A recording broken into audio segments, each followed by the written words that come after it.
Hello बच्चों, नमस्कार। स्वागत है आपके अपने यूट्यूब चैनल एग्रोटेक स्टडी में। और बच्चों, मैं हूं अरविंद यादव। बच्चों, बताना चाहूँगा एमपीपीएटी एग्ज़ाम आपका अक्टूबर में है, 15 से 16 अक्टूबर। एक 15 को भी एग्ज़ाम है और 16 को भी है। तो बच्चों, उसके अंतर्गत हम नई नई वीडियो आपको लाते रहते हैं, जिसमें आपके इम्पोर्टेंट क्वेश्चन रहते हैं जो आपको आगे बहुत ही काम आने वाले। तो आज की इस वीडियो में हम मध्य प्रदेश की कृषि के कुछ इम्पोर्टेंट फैक्ट लेके आए हैं, क्योंकि एमपी से संबंधित प्रश्न एमपी के एग्ज़ाम हैं इसलिए पूछे जाते हैं।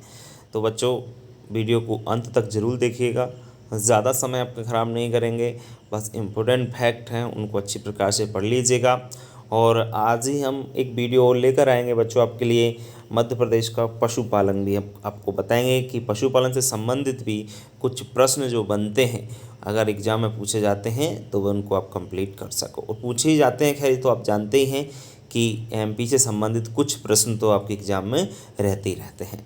ठीक है, चलिए, तो ज़्यादा समय आपका ख़राब नहीं करेंगे, इस वीडियो की हम लोग शुरुआत कर लेते हैं। तो बच्चों, सबसे पहले हम लोग बात करते हैं मध्य प्रदेश में सोयाबीन की सर्वाधिक उत्पादकता एवं उत्पादन उज्जैन में होता है। सही बात है बच्चों, मध्य प्रदेश में सोयाबीन की सबसे ज़्यादा उत्पादकता भी है और प्रोडक्शन भी आपका उत्पादन कहाँ पर हो रहा है? उज्जैन ज़िले में हो रहा है। सब लोग जानते हैं जनरली ये बात को। नया डाटा है, ये कोई पुराना डाटा नहीं है, ये बात आप विशेष याद रखें। ठीक है, 2020-21 का ये डाटा है, उसको आपको याद रखना पड़ा है। बच्चे कहेंगे कि सर ये चेंज हो गया है, कोई एक आध क्वेश्चन आपको ऐसा मिलता है कि ये चेंज हो, तो पुराना आपके पास दिमाग में होगा, इसलिए आपके दिमाग में जो भी चल रहा होगा, लेकिन ये न्यू डाटा है, इस प्रकार से आप इसको याद रखेंगे। ठीक है ना, पुराना डाटा नहीं है। मध्य प्रदेश में देश का 59% सोयाबीन उत्पादन होता है। सही बात है, मध्य प्रदेश स्टेट में पूरे देश का 59 यानी लगभग 60% प्रोडक्शन अपने यहाँ हो रहा है। वैसे मध्य प्रदेश में सबसे ज़्यादा, क्योंकि इसीलिए इसको सोया राज्य भी बोला जाता है। आपको मालूम होगा मध्य प्रदेश को सोया राज्य कहा जाता है। आगे बात करें, मध्य प्रदेश में सबसे अधिक सोयाबीन होता है। सब सिंपल जानते हैं कि सोयाबीन सबसे ज़्यादा कहाँ पर होता है? मध्य प्रदेश में होता है। मालवा का पठार गेहूं का सबसे बड़ा उत्पादक क्षेत्र है।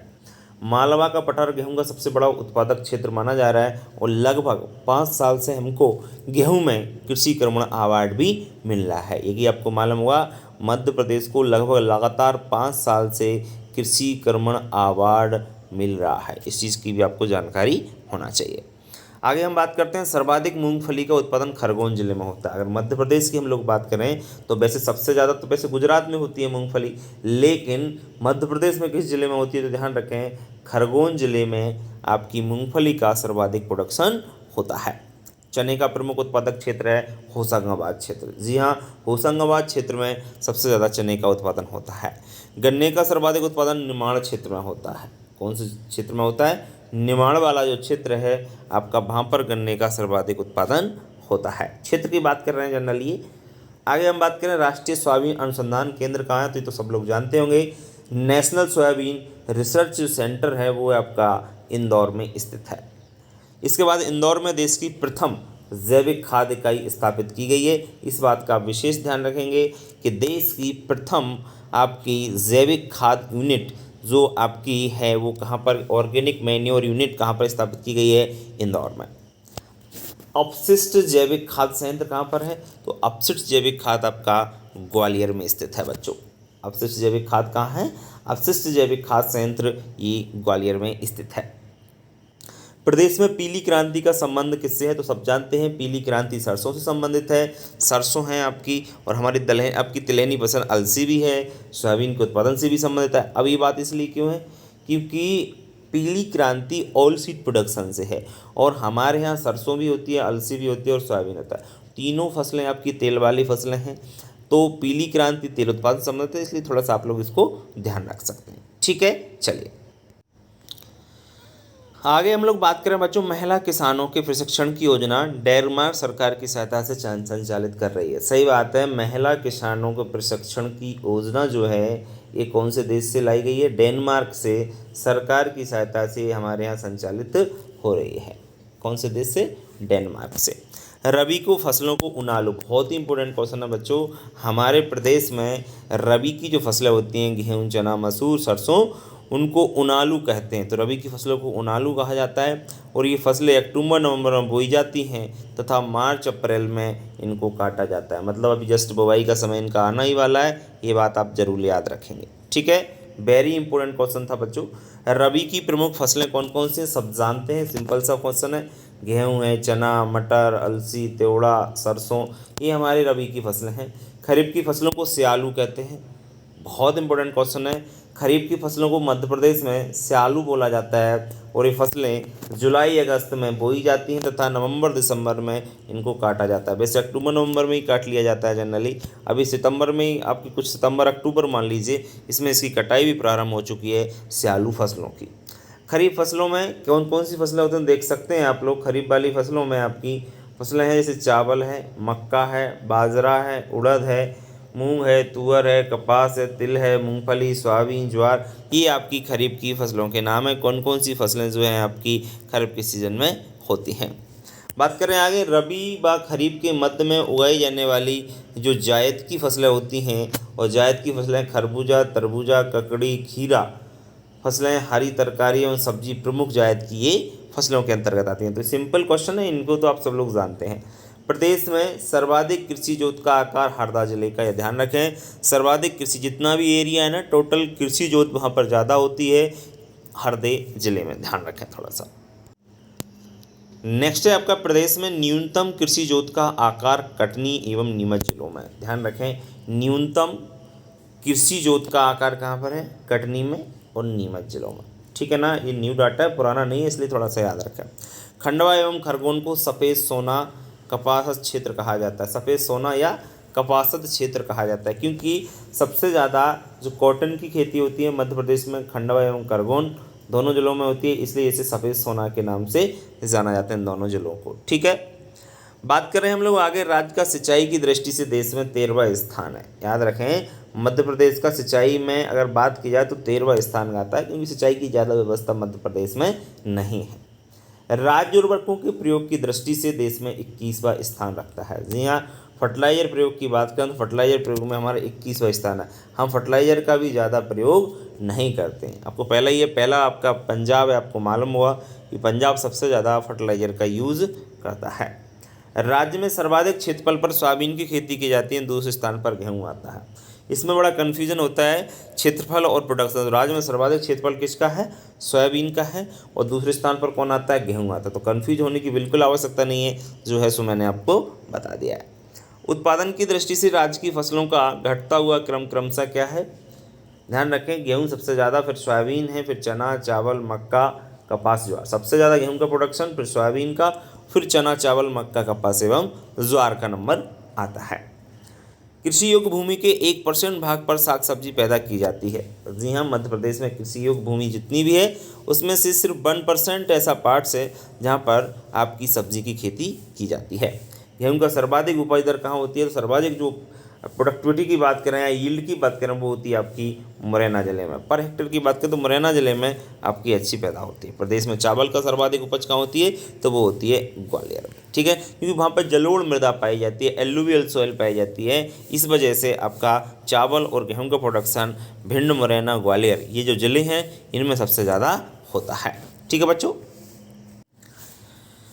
आगे यदि हम लोग बात करते हैं दालों का उत्पादन बढ़ाने के लिए वर्ष 1998-99 में राष्ट्रीय दलहन विकास योजना आरंभ की गई थी। विशेष याद रखना, दालों का उत्पादन बढ़ाने के लिए वर्ष 1998-99 में राष्ट्रीय दलहन विकास योजना आरंभ की गई थी। कौन सी योजना, राष्ट्रीय दलहन विकास योजना प्रारंभ की गई थी।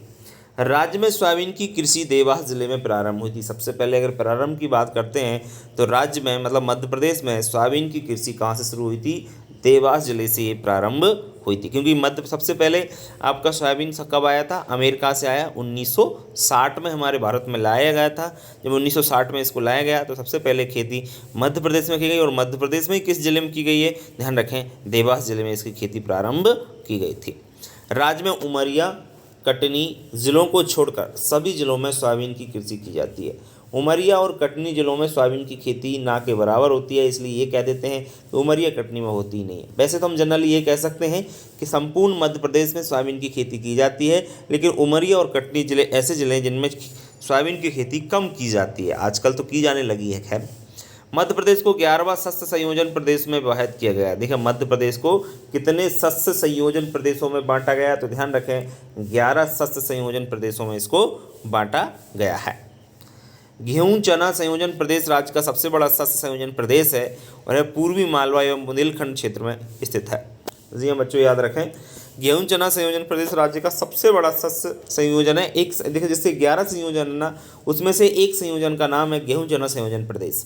तो यह पूर्वी मालवा एवं बुंदेलखंड का क्षेत्र माना जाता है, ठीक है ना। इसमें गेहूं चना की खेती सर्वाधिक होती है। आगे हम लोग बात करते हैं राज्य में सन 1960 में सर्वप्रथम मंडी अधिनियम पारित किया गया। याद रखें मध्य प्रदेश में मंडी अधिनियम कब आया, कब पारित हुआ, तो 1960 में, 1960 में, ठीक है बच्चों।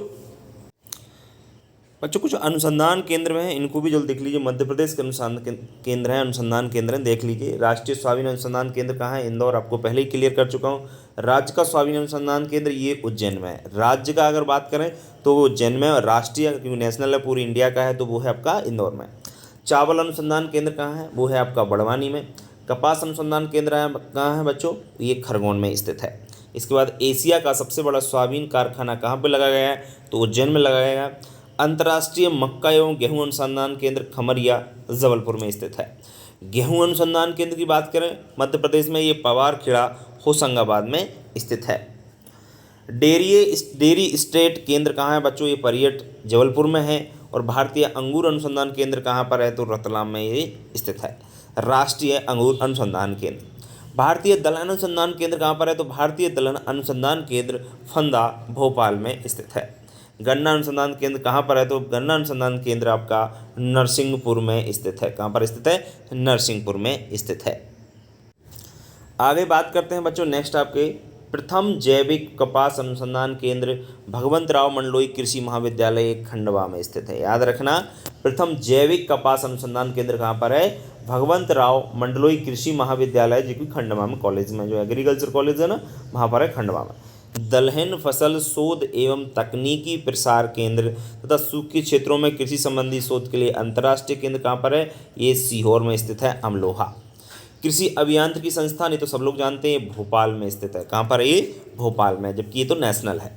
प्रदेश का प्रथम सैलरीज जैविक खाद्य संयंत्र ये भोपाल में स्थापित किया गया है।